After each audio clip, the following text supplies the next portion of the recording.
Now, from a seasonal point of view, it's very important when you do trade gold to look at the seasonals, the cycles, the week-to-week moves.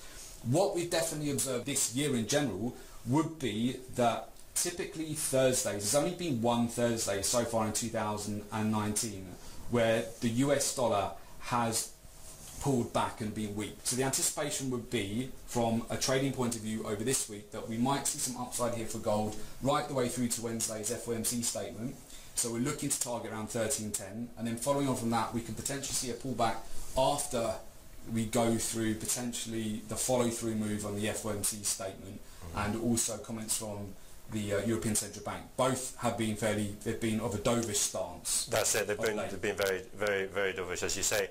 I think there's that 17 level, which is an important Fibonacci retracement level as well, which is not displayed here on the charts, but that's also maybe one above 1310 is something that you might be considering as a potential resistance area if it does break that 1310 level. And then this line here, this green line here, we've got, that's the 100-day moving average, I think, on the chart. So it does seem as of Tuesday to have hit that level, broken through that level, and is now maybe just acting as that line of support for the time being. Yeah, absolutely. You can see where we're springboarding off that zone at the moment. So we closed back above that level just yesterday. Price action this morning retraced, and we're now starting to see a bit of a bounce. Usually the month of April in general, it is positive for gold price action. So your average gain over April is normally 1.3%. And then sell in May. Yeah, exactly. Yeah, that's exactly it. Yeah. But sell in May and go away. So I wouldn't necessarily expect to break out all the way back up towards the 2019 highs here, back at 1345. Sort of this region here. Yeah, I wouldn't look for that sort of move over certainly the month of April. Because we're still in this downtrend. I mean, you know, we're still, if you draw a straight line, trend line down that region there, we are still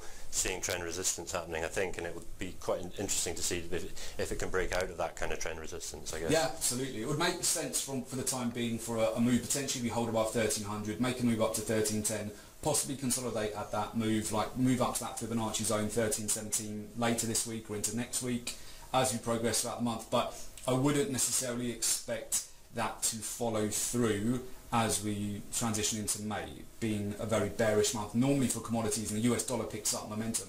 Another interesting point as well from a cyclical point of view, if you track the dollar tends to be at its strongest the last week of the month and the first week of the month. We've definitely seen that. So you see the pressure that we've had on gold to the downside right at the end of the month and the beginning of the month as well.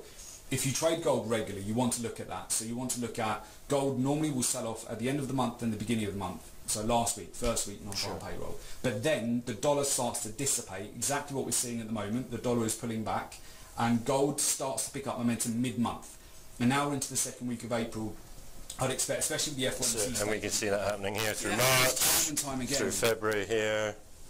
And the chart doesn't go back to January, but yes. And that will help you a lot. So not only trading gold, but if you trade, for example, the majors like the euro, the pound, if you trade commodity currencies, Australian dollar, New Zealand dollar, you'll note that they all sold off at the end of the month. Now you've got Australian dollar, New Zealand dollar being commodity currencies. They're picking up from the lower end of their trend channels, right back at key support, for example, New Zealand dollar. They're getting well supported. And if you follow that cycle on the dollar, you can just do very well from trading those cycles. So I would anticipate gold will move in line with a normal seasonal move in April, which is 1.3% gain over the month of April, but trade within the ranges. So you've quite correctly also added the relevant downward trends that we discussed. You're also looking at the Bollinger Bands here, so just trade the range. So you can take advantage of buys at the lower end of the zone, look to take profit, and potentially go short. Once we get towards the end of the month, we can see dollar strength coming back in. And we're right, at the moment, we're right in the middle of the Bollinger Band. Right really, now, really a slap in the middle, aren't we? We're mid-range, so where it's optimal to basically buy in at the lower end of the range. Normally with gold, you've got to try and grab those opportunities when you see on lower time frames. It's getting well supported, for example, at 1280.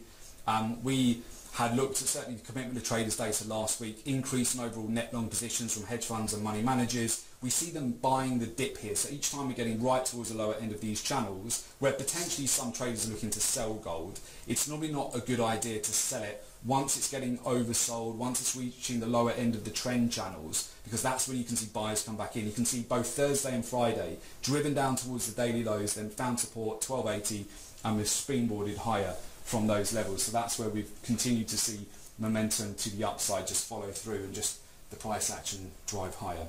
Excellent. And is there something, do you want to take a look at the longer term view on the weekly chart? Yeah, absolutely. Let's do that. Let's put it on, we can do it onto the weekly chart here as well.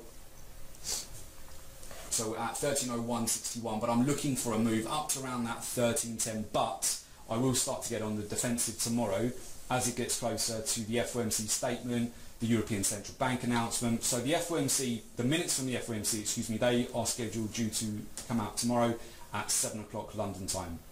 That's an optimal time to look to start potentially taking some profits off the table and also starting to protect some trades and then look for the opportunities which reside after the FOMC statement. Again, going back to cycles so far in 2019, it tends to be Thursdays the strongest day of the week for the dollar. So if we've seen a good rally up for gold up until the close, for example, on Wednesday, tomorrow, then I would look at the potential to book some profits, start to protect some trades, and look at potentially dollar strength might come back in later on in the week. But still over the month of April, expecting that strength to come back into gold for a approximately 1.3% return is what we normally see on gold over the month of April.